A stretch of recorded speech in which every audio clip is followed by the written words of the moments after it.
ce dimanche, vous portez la parole de la France, la parole de la paix, la parole de la France telle qu'on l'aime quand elle se mobilise pour demander la fin des massacres et pour demander la paix. Et je veux dire ici, honte à ceux qui, dans le champ politique français, ne disent rien. Honte à ceux qui détournent le regard. Honte à ceux qui ne sont pas capables de dénoncer.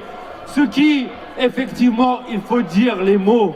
Et moi, je dis, comme les rapporteurs de l'ONU, moi, je dis, comme le secrétaire général de l'ONU, que ce qu'il se passe à Gaza porte effectivement des indices génocidaires.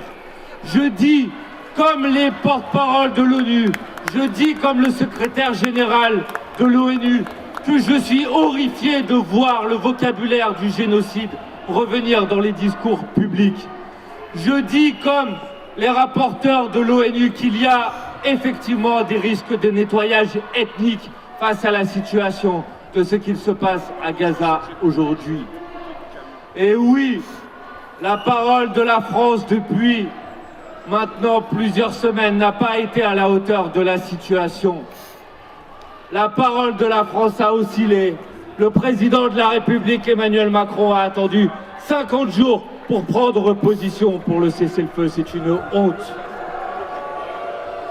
Maintenant qu'il a enfin dit clairement qu'il fallait que la France se positionne pour un cessez-le-feu, je dis qu'il faut aller au-delà des mots et qu'il faut désormais poser les actes. Oui, la France doit prendre position pour des sanctions contre l'armée israélienne, contre le gouvernement israélien, contre les colons qui continuent la colonisation en Cisjordanie et à Jérusalem-Est.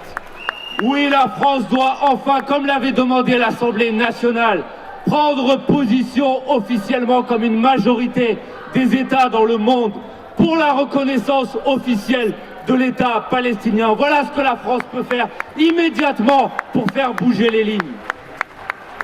Vous l'avez remarqué, grâce à votre mobilisation, grâce à notre mobilisation, grâce à la mobilisation des peuples du monde entier, le gouvernement israélien est de plus en plus isolé sur la scène internationale. Tout à l'heure, certains ont fait référence au vote qui a eu lieu en début de semaine à l'ONU. Oui, une grande majorité, une quasi-unanimité des États dans le monde ont demandé un cessez-le-feu.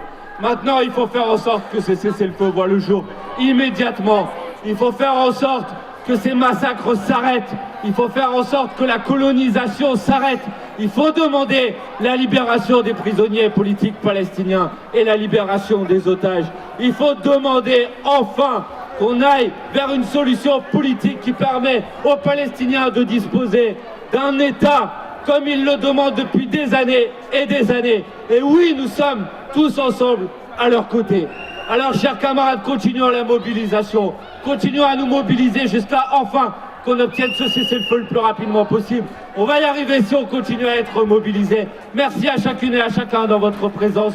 Gloire à la mobilisation du peuple, gloire à la mobilisation collective, solidarité avec le peuple palestinien.